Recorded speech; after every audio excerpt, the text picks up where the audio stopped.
Hello viewers, I'm your host Shivangi Mishra with another episode of South Asia Focus.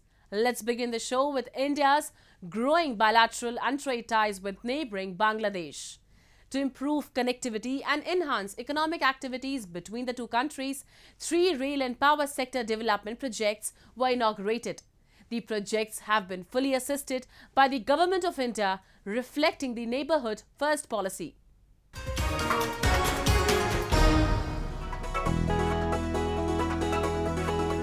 Indian Prime Minister Narendra Modi and his Bangladesh counterpart Sheikh Hasina jointly inaugurated 3 Indian-assisted development projects through a virtually held ceremony. The projects include the cross-border rail link of Akhora to Agartala, the port rail link for Khulna to Mongla, and second unit of the Metri super thermal power plant. India's partnership with Bangladesh is a key aspect of neighbourhood first policy, and Prime Minister Modi-led Indian government is dedicated to further strengthen it. The Indian Prime Minister said New Delhi was proud to be Dhaka's development partner and is ready to provide full support in the Smart Bangladesh initiative of Prime Minister Hasina. Together, by the joint efforts of both the countries, Bangladesh founder Sheikh Mujibur Rahman's vision of Sonar Bangladesh will be fulfilled, PM Modi said.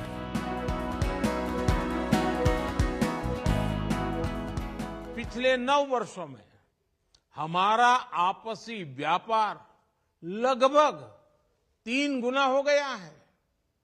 Friend, इन 9 वर्षों की यात्रा में आज Akhaura Agartala rail link, उसका उद्घाटन भी एक ऐतिहासिक पल है। भारत के पूर्वोत्तर राज्यों से बांग्लादेश का ये पहला रेल लिंक है। मुझे खुशी है कि आज हमने मैत्री थर्मल पावर प्रोजेक्ट के दूसरे यूनिट का उद्घाटन किया। पिछले 9 वर्षों में हमारे पावर और एनर्जी सहयोग में ये एक नई कड़ी है। The projects, estimated to be of rupees 1,255 crore, have been funded entirely by India. Equally beneficial for Bangladesh, the rail link projects are also crucial for the northeastern states of India. Currently, 3 trains operate between the two countries, all of which link the state of West Bengal with Bangladeshi capital Dhaka. The inauguration of the new rail link will thus boost connectivity and open new avenues of tourism in the northeastern sector. As per the Indian Foreign Ministry, last year India extended nearly $9.5 billion to Bangladesh in preferential loans in recent years and has taken up several connectivity projects. The United Nations, which classifies Bangladesh among the least developed countries, said in 2021 it was expected to make enough progress towards its development goals to reach the developing nation status by the year 2026. Moving on. In a significant diplomatic development, the Secretary General of the United Nations, Antonio Guterres, recently visited Himalayan Nation Nepal for a 4-day official visit. Global conflicts, the impact of climate change, and Nepal's transitional justice system were among the topics covered by Guterres. In terms of transitional justice, he applauded initiatives to advance the cause and identify solutions. The visit is observed as evidence of Nepal's expanding influence in international affairs.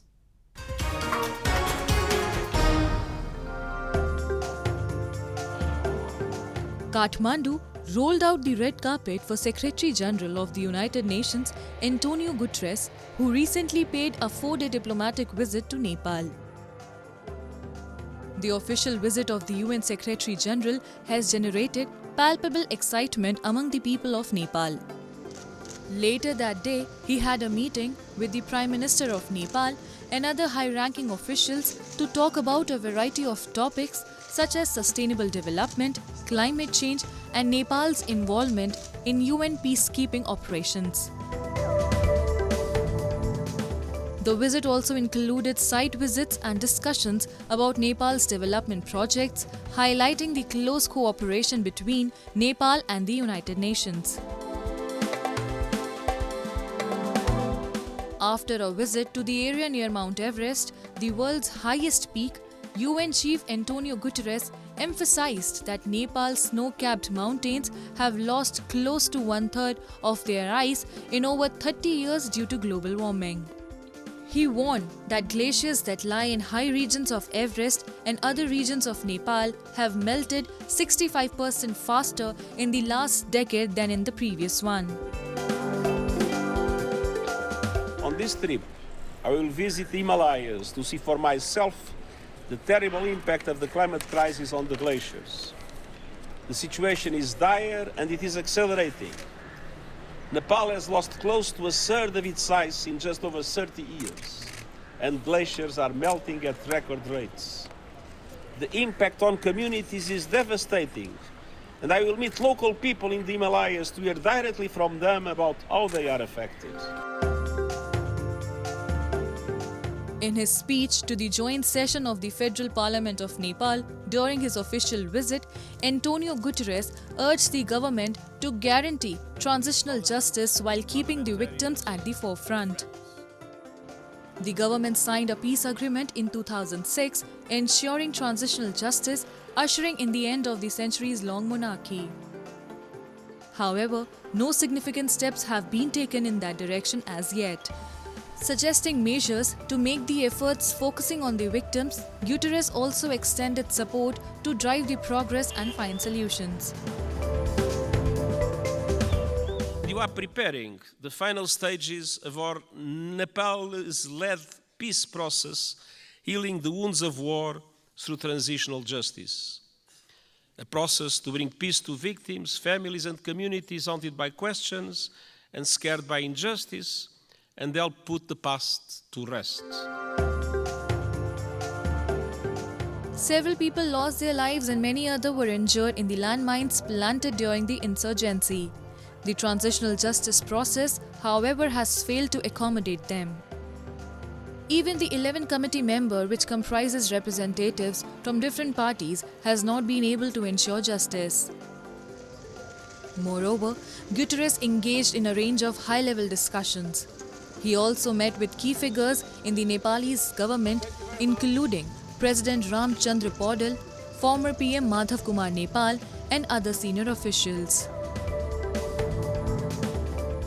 राष्ट्रिय उचाइलाई माथि उठाएको छ नेपालको महत्त्वलाई विश्व समुदायको समक्ष उजागर गरेको छ र जुन विषयवस्तुहरू अगाडि सारिएको छ खास गरेर शान्ति प्रक्रियासँग जोडिएको संक्रमणकालीन न्यायसँग जोडिएको विषयमा नेपालकै पहलकदमीमा यो विषयवस्तुलाई अगाडि बढाउने र समाधान गर्ने जुन प्रयत्न भएको प्रशंसा गरिएको छ त्यो हाम्रो निम्ति गौरवको कुरा पनि हो. Optimism was visible in the delegation of Nepal, which has been seeking United Nations support for a long time. The United Nations remains dedicated to supporting Nepal in its journey towards a more prosperous and just future. The people in the Balochistan province of Pakistan have been facing atrocities at the hands of the army. There is a sudden rise in the cases of enforced disappearances, tortures, and killings of political activists and other intellectuals.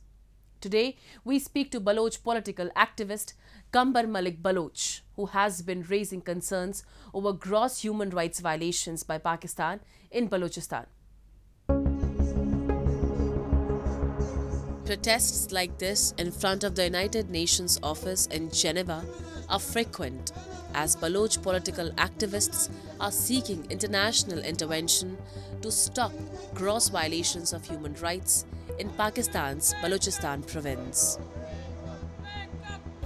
Recently, the Baloch Human Rights Council raised concern over Pakistan's atrocities in Balochistan as they held demonstrations to highlight the plight of the people in the region. Activist Kambar Malik Baloch said that thousands of people have been the victims of kill and dump policy of the Pakistani state for expressing dissent while the whereabouts of many others remain unknown.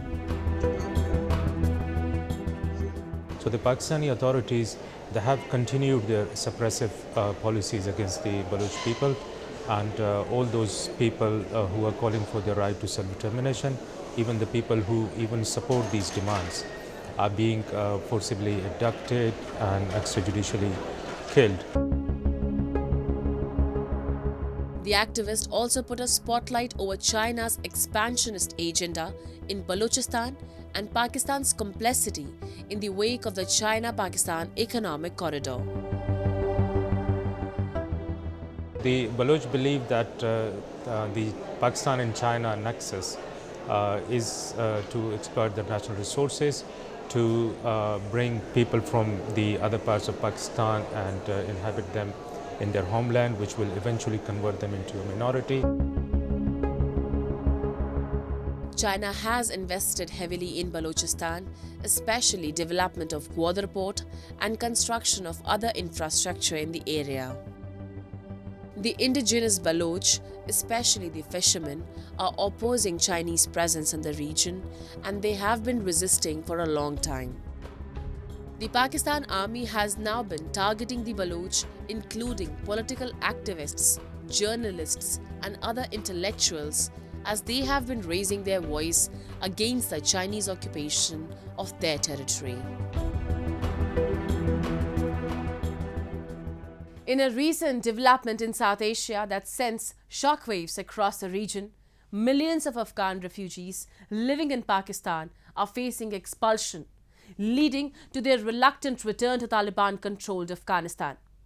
The situation is causing immense concern and raising questions about the ongoing humanitarian crisis. Moreover, the fate of these innocent Afghan refugees remain uncertain. We have a detailed report.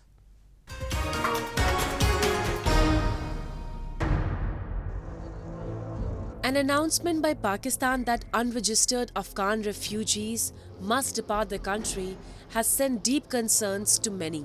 The Afghans living in Pakistan are left with no option but to return to Taliban-controlled Afghanistan.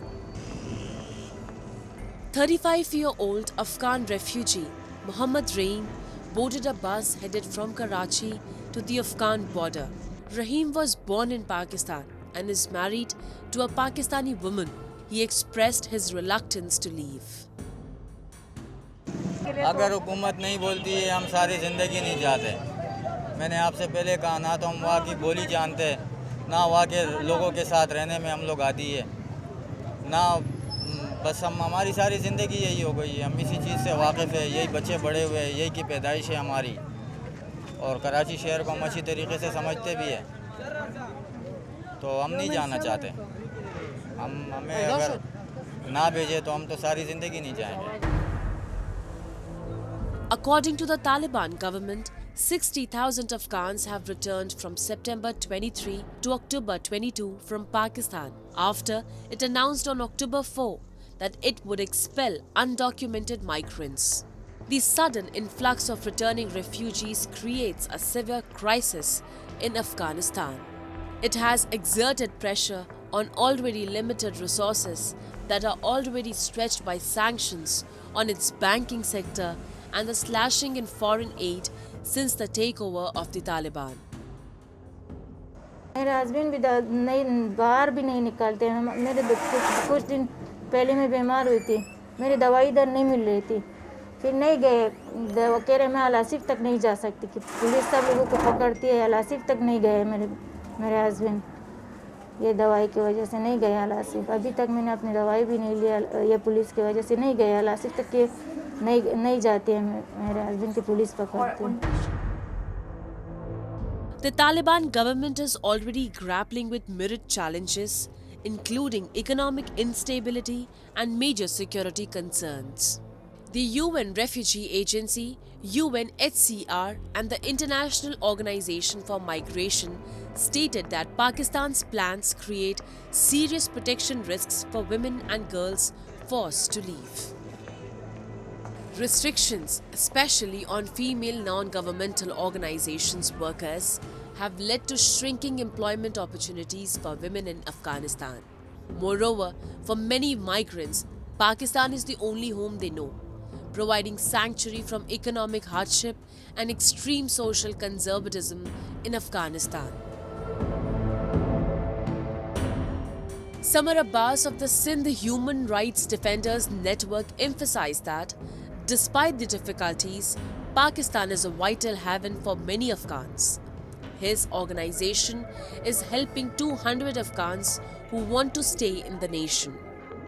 There is a chaos in the Afghan camps in Karachi, and the people are not leaving their home, they are not leaving their community, the children are not going to their school, the students are not going to their colleges, the youngsters are not going to their job, people are not going to their businesses, and because they have a fear of becoming a victim of state harassment, or the police is asking for a huge bribe money on the check post from them.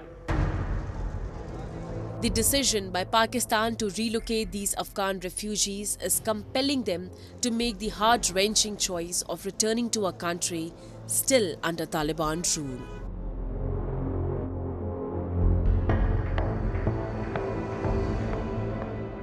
Time now for Asia This Week, the stories from across the continent.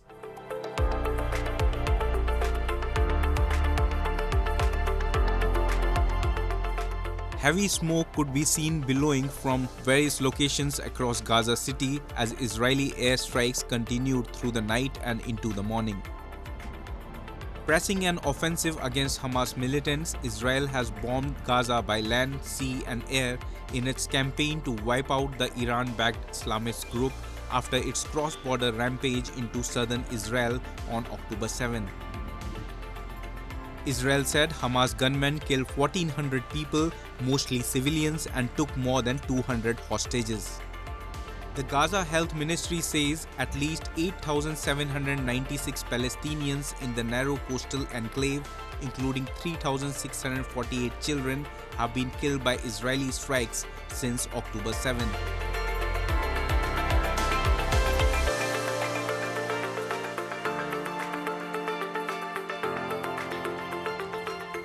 Trash collectors in samurai costumes took to Tokyo streets, theoretically wielding garbage tongs and flicking litter left from an evening of Halloween revelry into wicker baskets on their backs. Dressed in hats and boldly patterned black and white tunics, the volunteer group known as Gomi Heroi Samurai or Trash Picking Samurai has attracted a large fan base since it formed in 2006. With nearly 8 lakh followers on video sharing platform TikTok. While Japan is famed overseas for its cleanliness, the image is only partly true, said one of the group's volunteers, Kisuki Naka, a trash-picking samurai of 7 years, as he gathered empty beer cans, plastic bottles and cigarette butts in a district known for its nightlife.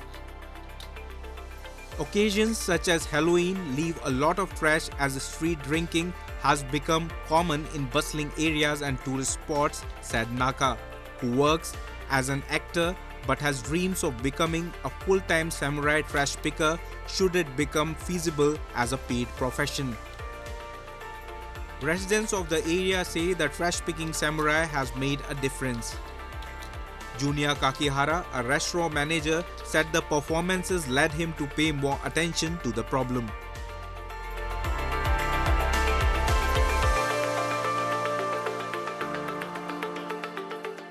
India, a land of diverse cultures and rich history, has been home to numerous legendary freedom fighters and leaders who have dedicated their lives to the nation's welfare. One such iconic figure is Sardar Vallabh Bhai Patel, often referred to as the Iron Man of India. Today, we bring you a special feature on the celebrations of National Unity Day, dedicated to commemorating the remarkable contributions of this statesman who played a pivotal role in uniting the nation. जो काम हमें करना है वो काम हम करें तो सारी दुनिया में हिंदुस्तान जो अपना योग्य स्थान है वो ले सकता है. India is often considered the homeland of many renowned freedom fighters and distinctive figures who dedicated their entire lives to the welfare of the country.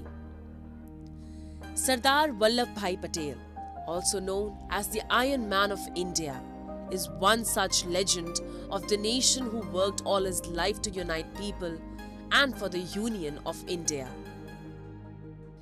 Sardar Patel is considered a driving force behind building of the nation as he took on the arduous task of integrating India in 1947, which was then divided into small princely states. His statesmanship and witful diplomatic abilities proved crucial in persuading princely states to become part of India. To pay tribute to his contribution to the freedom movement of India and towards uniting states to form one nation, the country recently celebrated National Unity Day on the 31st of October in remembrance of Sardar Vallabh Bhai Patel.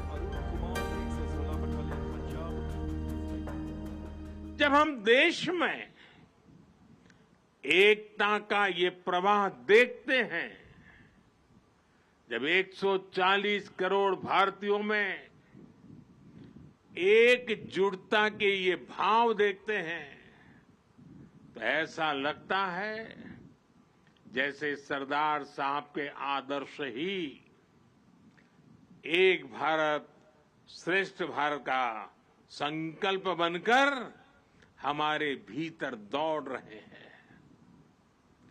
मैं इस पावन अवसर पर सरदार वल्लभ भाई पटेल के चरणों में नमन करता हूं। The birth anniversary of Sardar Patel, National Unity Day, was celebrated with great fervor and enthusiasm across the country. On the occasion, a number of programs were held at the Statue of Unity in Gujarat, followed by tableaus from different states showcasing the cultural diversity of the nation. During the event, daredevil stunts by the women contingent of the Central Reserve Police Force, CRPF, symbolizing women's empowerment, were also demonstrated, as Sardar Patel is considered the founder of the CRPF. उन्होंने हमें एकता के लिए हमेशा प्रेरणा दी है। एकता में रहना चाहिए, unity में रहना चाहिए। सबसे स्पेशल बात है कि हम भारतीयों को यूनिटी में रहना चाहिए। और हमारे प्रधानमंत्री जी जो हैं वो भी, उन्होंने भी हमें बहुत ज़्यादा प्रेरणा दी है एकता में रहने के लिए। Various events and programs were also organized at the district and state level, as different states organized Run for Unity, a marathon to showcase India's ancient value system of unity in diversity. People from all walks of life, regardless of their cultural, regional and religious disparities, together participated in the Unity Run to show the world that India is one and united. इस unity day के लिए आज NCC ने एक initiative लिया जिसके अंदर हम इसको यूनिटी रन बोल रहे हैं, और ये ना केवल मध्य प्रदेश और छत्तीसगढ़ में बल्कि ऑल ओवर इंडिया में ये यूनिटी रन आज एनसीसी के अंडर ऑर्गेनाइज किया गया।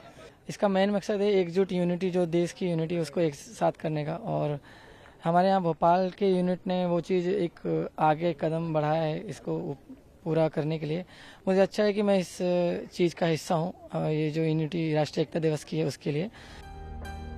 India will always be indebted to the contribution made by personalities like Sardar Vallabh Bhai Patel in shaping the nation. All his life he worked towards uniting the people and bringing them together under his ideology of unity in diversity. Even today, his principles continue to guide the younger generation.